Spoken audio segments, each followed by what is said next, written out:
Bismillahirrahmanirrahim. Nahmaduhu wa nusalli ala rasulihil karim. Amma ba'd. Insyaallah pada kesempatan ini kita akan melanjutkan kembali pembacaan kitab Mafahim Yajibu an Tushahhah. Pemahaman-pemahaman yang harus diluruskan. Kita telah sampai kepada perkataan musannif.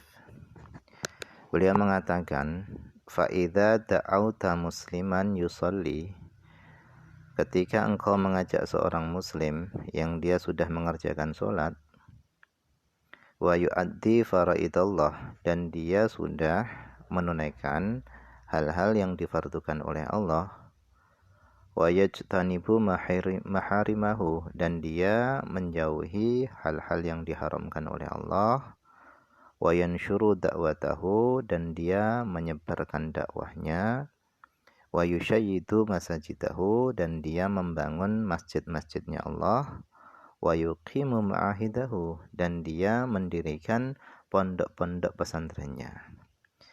Engkau mengajak muslim tadi ila amrin, kepada perkara, tarahu haqqan, yang engkau memandang perkara itu adalah benar, wa yarahu huwa ala khilafika, dan dia melihat perkara itu yang mana dia berbeda denganmu.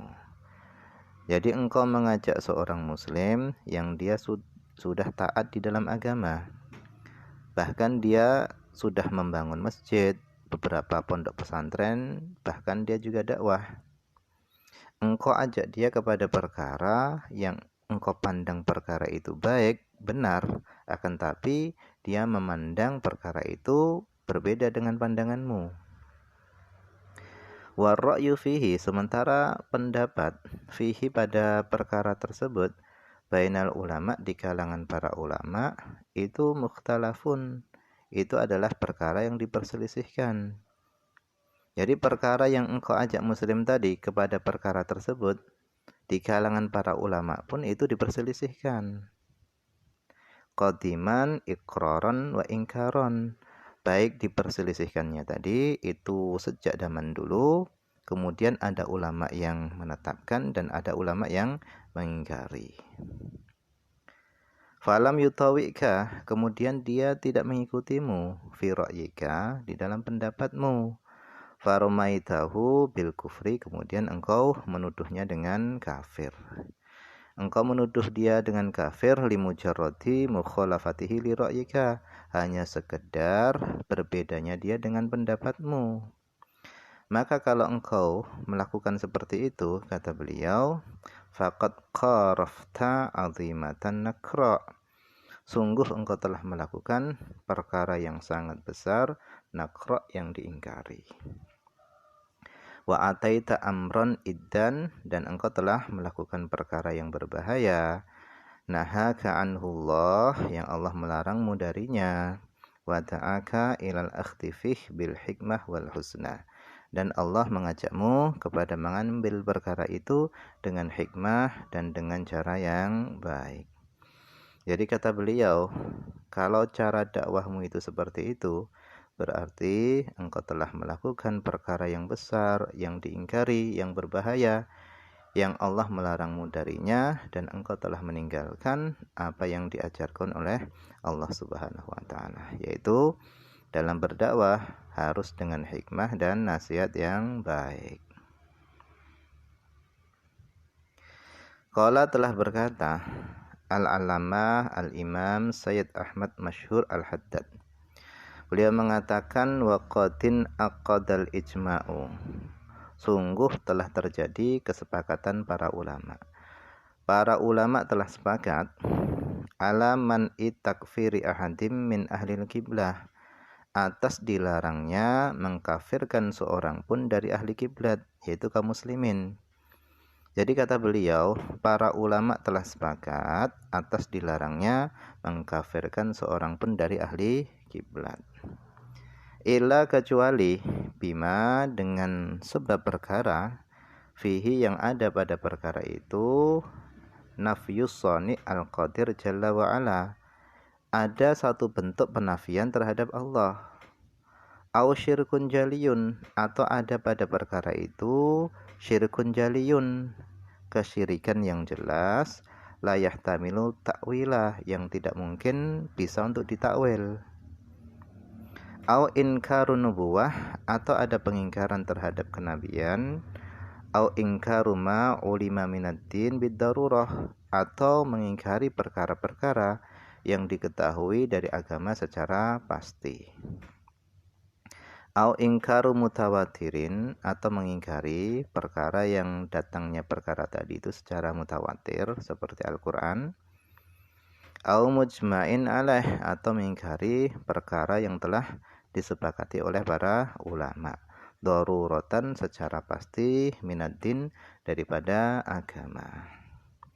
Jadi kata beliau, para ulama telah sepakat atas dilarangnya mengkafirkan seorang pun dari kaum muslimin, kecuali kalau dia melakukan satu bentuk penafian terhadap Allah, atau melakukan kesyirikan yang tidak mungkin ditakwil, atau mengingkari kenabian, atau mengingkari perkara-perkara yang diketahui dari agama secara pasti, seperti mengingkari sholat, puasa, zakat, haji, dan yang lain-lainnya.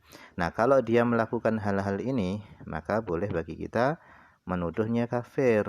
Intinya, beliau ingin menyampaikan bahasanya, kalau kita ini hanya sekedar berbeda dengan kelompok yang lainnya, atau yang diperselisihkan itu hanya urusan khilafiyah, dan di dalam perkara yang khilafiyah itu pun ulama nggak ada kata sepakat, maka hendaknya kita menahan, jangan saling tuduh kafir. Wal ma'lum, dan adapun perkara yang diketahui minaddin bid daruratan, adapun perkara yang diketahui dari agama secara pasti, itu katauhid, seperti tauhid tentang keesaan Allah, wa nubuwat, dan seperti kenabian, wa khatmir risalah bi Muhammadin, dan ditutupnya risalah dengan Nabi Muhammad.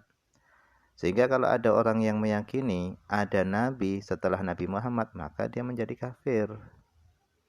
Wal ba'thi, dan adanya kebangkitan, fil yaumil akhir, yaitu pada hari akhir, nanti pada hari kiamat. Wal hisab, dan adanya hisab. Wal jaza, adanya balasan. Wal jannati wan nar, dan adanya surga dan neraka. Nah, ini adalah yang disebut dengan al-ma'lum minaddin bid-darurah. Maka kalau ada orang yang mengingkari perkara-perkara ini, maka dia menjadi kafir. Yakfuru, maka menjadi kafirlah jahiduhu, orang yang mengingkarinya. Wala yu'dharu, dan tidak diberi toleransi, ahadun, seorang pun, minal muslimin, dari kaum muslimin, bil jahli bihi, bodoh tidak tahu tentang masalah ini. Illa, kecuali mangkana haditha ahdihi bil Islam, kecuali dia baru masuk Islam. Fa innahu yu'dzar, maka dia dimaafkan, ila ayata'allamahu, sampai dia mempelajarinya. Tsumma la yu'dzar, kemudian dia tidak diberi toleransi ba'dahu, setelah itu. Wallahu a'lam. Ini saja yang bisa dibaca pada kesempatan ini, semoga ada manfaatnya.